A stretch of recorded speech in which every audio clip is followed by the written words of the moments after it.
Imagine you collapse on a crowded street. You clutch your chest, you go down, and all around you, dozens of people see it happen. Now, common sense says you're lucky. More people means more chances that someone helps you, right? Here is the terrifying truth. It's the opposite. The more people who watch you fall, the less likely it is that any single one of them will lift a finger to help. This isn't a guess. It's one of the most reliably proven effects in all of psychology, and it has a name: the Bystander Effect. And the reason it happens says something deeply uncomfortable about every one of us. The story really begins on a cold night in 1964 in New York City. A young woman named Kitty Genovese was attacked and killed near her apartment building. In the days after, a newspaper reported something that shocked the entire country: that 38 respectable, law-abiding citizens had watched the attack from their windows, and not one of them had called for help. The nation recoiled. How could so many people see a person dying and do nothing? Now, we have to be honest here, because the truth matters. Later investigations showed that the famous story was exaggerated. The real number of witnesses was smaller. Some did try to help, and the 38 who watched and did nothing became something of a myth. But that horrifying question it raised was real, and it sent two psychologists on a hunt for an answer. Their names were John Darley and Bib Latane, and instead of just theorizing, they did something brilliant. They built the situation in a lab. In one experiment, a participant sat in a room, talking to others through an intercom. Partway through, one of the voices appeared to have a seizure, gasping, choking, begging for help. Here was the twist. Some participants believed they were the only other person who could hear it. Others believed there were several people listening. The results were chilling. When a person thought they were the only one who could help, the vast majority rushed to do so, fast. But when they believed others were listening too, far fewer acted, and those who did took much longer. The more people who could have helped, the less likely each one was to actually do it. Why? The first reason has a name: diffusion of responsibility.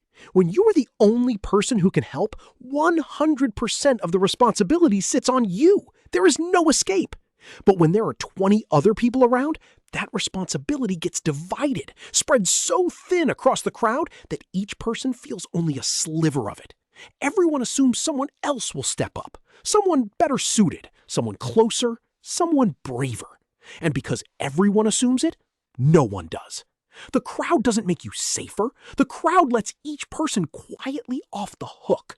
But there's a second, sneakier force at work, and it's even more unsettling. Darley and Latani ran another experiment. They put a participant in a waiting room and began pumping smoke under the door, as if the building were on fire. When a person was alone, they noticed the smoke quickly and went to report it. But when they were sitting with other people, who secretly were instructed to stay calm and do nothing, something disturbing happened. The participants saw the smoke, glanced at the calm faces around them, and decided it must be nothing. Many sat there as the room filled with smoke, doing nothing, because no one else was reacting. This is called pluralistic ignorance. In an unclear situation, we look to other people to figure out if it's really an emergency. But here's the trap. Everyone else is doing the exact same thing, looking at you, staying calm, waiting for someone to react first. A whole room of people can silently talk each other out of seeing the danger right in front of them. Put those two forces together, and you have a recipe for tragedy.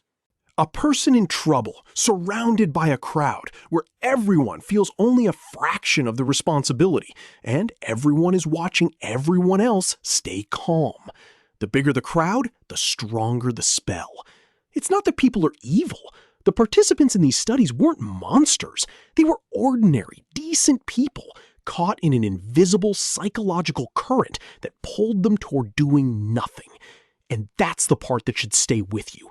Under the right conditions, that person could be you. But here's where this becomes genuinely useful, maybe even life-saving.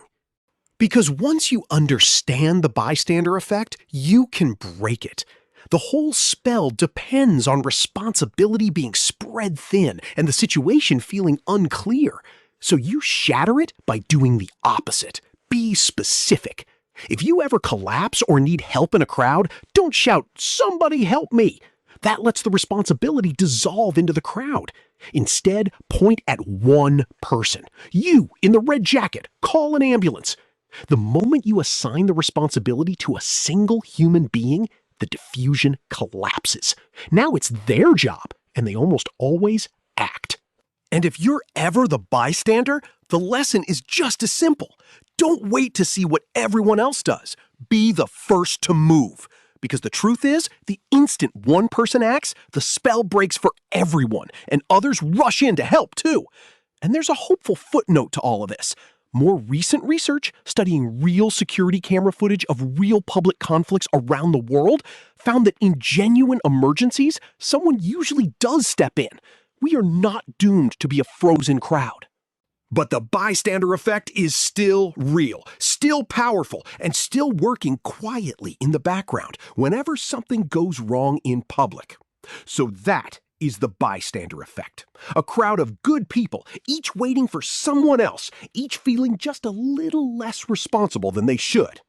The next time you're in a crowd and something feels wrong, remember the smoke, the seizure, the divided responsibility.